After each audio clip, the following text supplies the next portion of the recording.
Hello everyone, how are you doing? This is MD Tech here with another quick tutorial. In today's tutorial, I'm going to show you guys how to resolve if you're coming across an issue on Windows Defender on your Windows 11 computer. Some of you guys might refer to it as Microsoft Defender or Security Center on your Windows 11 computer. And it says that this app was turned off by group policy. So this should hopefully be a pretty straightforward process on how to resolve this error message. And without further ado, let's go ahead and jump straight into it.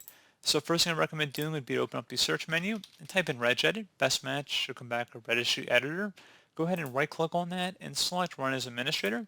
If you receive a user account control prompt, go ahead and select yes. And before you proceed in the registry, I would suggest you create a backup of it. So if anything were to go wrong, you could easily restore it back. In order to create a backup, it's very simple. All you have to do is select file and then export.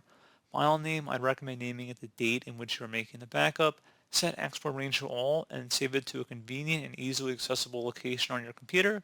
And if you ever need to import it back in, all you'd have to do is select file and then import and navigate to the file location. So now we're ready to begin. So we're going to start by double clicking on the HK local machine folder. Do the same thing now for the software folder. Same thing for policies, so double click on that. Should be a Microsoft folder under here, double click on it.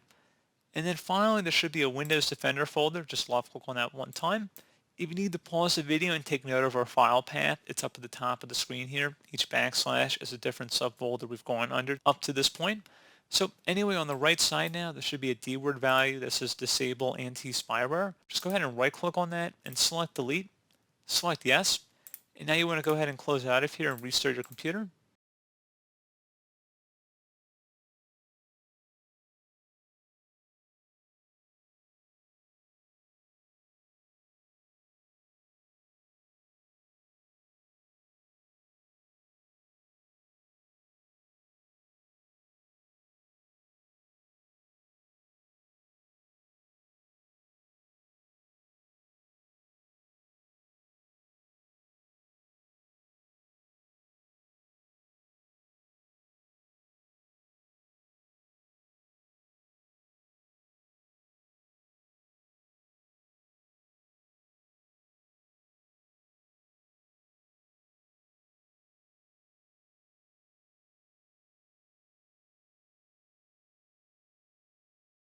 And hopefully at this point, your problem has been resolved. So as always, thank you guys for watching this brief tutorial. Do hope I was able to help you out, and I do look forward to catching you all in the next tutorial. Goodbye.